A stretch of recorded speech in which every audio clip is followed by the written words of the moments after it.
এটা তো আমরা সবাই জানি, এক না একদিন আমাদের এই পৃথিবীর ধ্বংস নিশ্চিত। বেশিরভাগ ধর্মগ্রন্থে পৃথিবীর বিনাশ বা প্রলয়ের উল্লেখ রয়েছে, যার ফলে এই সুন্দর পৃথিবীটার ধ্বংস নিশ্চিত বলেই ধরা হয়। বিভিন্ন ধর্মে পৃথিবীর ধ্বংসের ঘটনা বিভিন্নভাবে বর্ণনা করা হয়েছে। পৃথিবীর ধ্বংসের সঠিক দিনের ভবিষ্যৎবাণী করাটা মোটামুটি ইম্পসিবল, কিন্তু এই ধর্মগ্রন্থগুলিকে অবলম্বন করে অনেক ভবিষ্যৎবাণীতে পটু ব্যক্তিরা পৃথিবীর ধ্বংসের সময় অনুমান করে গেছে, এবং কিছু বিজ্ঞানীরা নিজেদের বৈজ্ঞানিক গণনার মাধ্যমে পৃথিবীর ধ্বংসের একটি সময় ঠিকভাবে অনুমান করার চেষ্টা করে গেছে। আজকে সেই ভিডিওটিতে আপনারা দেখতে চলেছেন পৃথিবীর ধ্বংসের কিছু ভবিষ্যৎবাণী, যা মানুষকে শত শত বছর ধরে ভয় দেখিয়ে চলেছে, যার মধ্যে কিছু ভবিষ্যৎবাণীর সময় পেরিয়ে গেছে, অর্থাৎ ভুল প্রমাণিত হয়েছে, আর কিছু ভবিষ্যৎবাণীর সময় এগিয়ে আসছে। Leonardo da Vinci 4006। অন্যান্য ভবিষ্যৎবাণীবিদেদের মতো লিওনার্দো দা ভিঞ্চিও পৃথিবীর ধ্বংসের ভবিষ্যৎবাণী করেছিলেন। তার মতে পৃথিবীতে 4006 সালে এমন একটি সুনামি আসবে যাতে পৃথিবীর সব অংশ জলের নিচে চলে যাবে। তিনি উল্লেখ করেছেন পৃথিবীর ধ্বংসের শুরুটা হবে 21শে মার্চ 4006 সালের একটি সমুদ্র থেকে উঠে আসা বিশাল ঢেউ থেকে, আর 1 নভেম্বর 4006 সালে সমস্ত পৃথিবীর জলমগ্ন হয়ে যাবে। তার মতে এইভাবেই হবে পৃথিবীর ধ্বংস। লিওনার্দো দা ভিঞ্চি একজন পেইন্টার, ইঞ্জিনিয়ার, সিঙ্গার, বৈজ্ঞানিক, গণিতজ্ঞ, আবিষ্কারক, আরও অনেক কিছু ছিলেন। আমি অবাক হব যদি আপনি এখনও অবধি এই নামটির সাথে পরিচিত না হয়ে থাকেন। সাথে সাথে দা ভিঞ্চির মতে পৃথিবীর ধ্বংসের পর পুনরায় প্রাণের সঞ্চার ঘটবে এই পৃথিবীর বুকে। মায়ান সিভিলাইজেশন 21শে ডিসেম্বর 2012। ভবিষ্যৎবাণী করা হয়েছিল যে 2012 সালে পৃথিবী ধ্বংস হয়ে যাবে। এটি ঘোষণা করা হয়েছিল মায়ান সভ্যতার ক্যালেন্ডার অনুসারে। 2011 সালে চর্চায় আসা এই ভবিষ্যৎবাণী অধিকাংশ মানুষই সত্যি মনে করে ফেলেছিল, কারণ মায়ান সভ্যতা গণিত এবং বিজ্ঞানে খুবই উন্নতি সাধন করেছিল। কিন্তু এই ভবিষ্যৎবাণীটি ভুল প্রমাণিত হয়। মায়ান সভ্যতার ক্যালেন্ডারে 2012 12ই ডিসেম্বরের পরে কোনো তারিখ উল্লেখ ছিল না।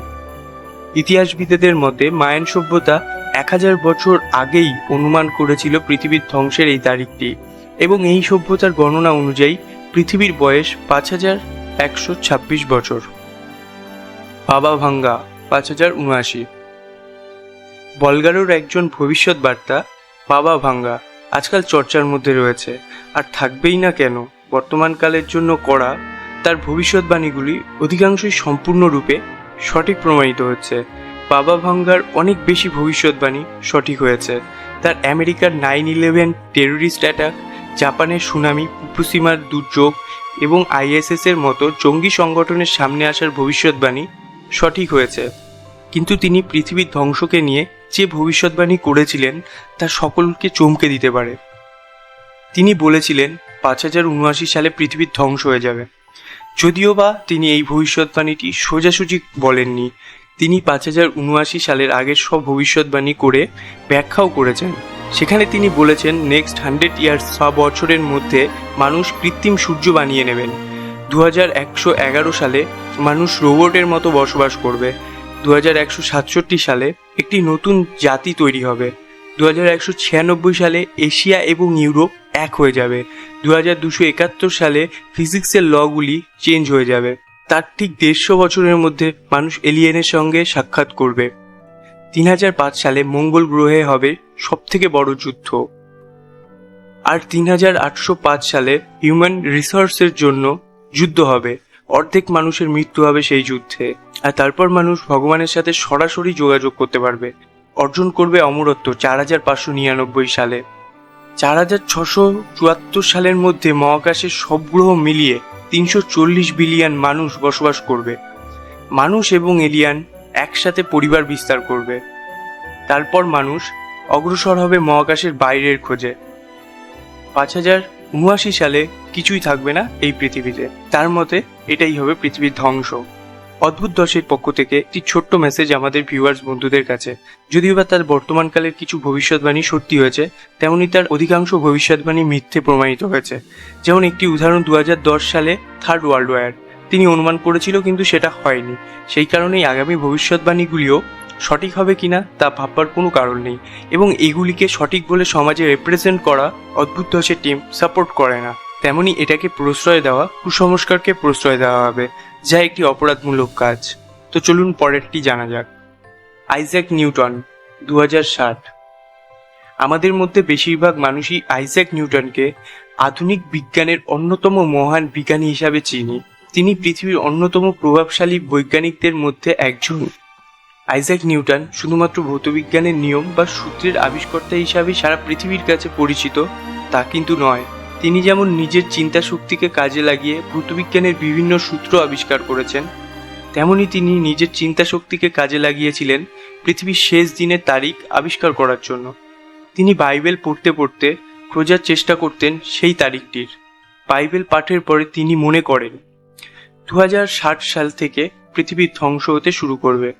তার মতে এই সময়টা হবে রোমান সভ্যতা গঠনের ঠিক 1260 সাল পরে। এই বক্তব্য থেকে পরিষ্কার যে তার এই বক্তব্যের পেছনে বৈজ্ঞানিক যুক্তি নয়, রয়েছে ধার্মিক বিশ্বাস। খোঁজকর্তারা খোঁজ করে পেয়েছিলেন 1704 সালে নিউটনের এই বিষয়ে লেখা হাজারো পৃষ্ঠার গ্রন্থে 2060 সালে পৃথিবী ধ্বংসের ভবিষ্যৎবাণী তিনি করে গেছেন। Stephen Hawkings, next 1000 years. এই যুগের অন্যতম সেরা বৈজ্ঞানিক স্টিফেন হকিংস। তার মতে মানুষের কাছে মাত্র 1000 সাল আছে নিজের অস্তিত্ব বাঁচানোর জন্য। অক্সফোর্ড বিশ্ববিদ্যালয়ে দেওয়া একটি স্পিচে তিনি উল্লেখ করেছেন আগামী 1000 বছরের মধ্যে পৃথিবীর ধ্বংস নিশ্চিত। তার মতে আজকের পৃথিবী ততটা শক্তিশালী নয় যে সব রকম বিপর্যয়কে সে বহন করতে পারবে। হয়তো আমরা টেকনোলজির সহযোগিতায় গ্লোবাল ওয়ার্মিং, ভূমিকম্প, সুনামি, পারমাণবিক হামলার মতো বড় বড় বিপর্যয় থেকে রক্ষা পেয়ে যেতে পারি, কিন্তু সববারই আমরা ভাগ্যবান হব এমনটা ভাবা ভুল হবে। স্টিফেনের মতে মানব সভ্যতাকে খুব তাড়াতাড়ি পৃথিবীর মতো গ্রহের খোঁজ করতে হবে এবং বসবাস শুরু করতে হবে নিজেকে বাঁচানোর জন্য।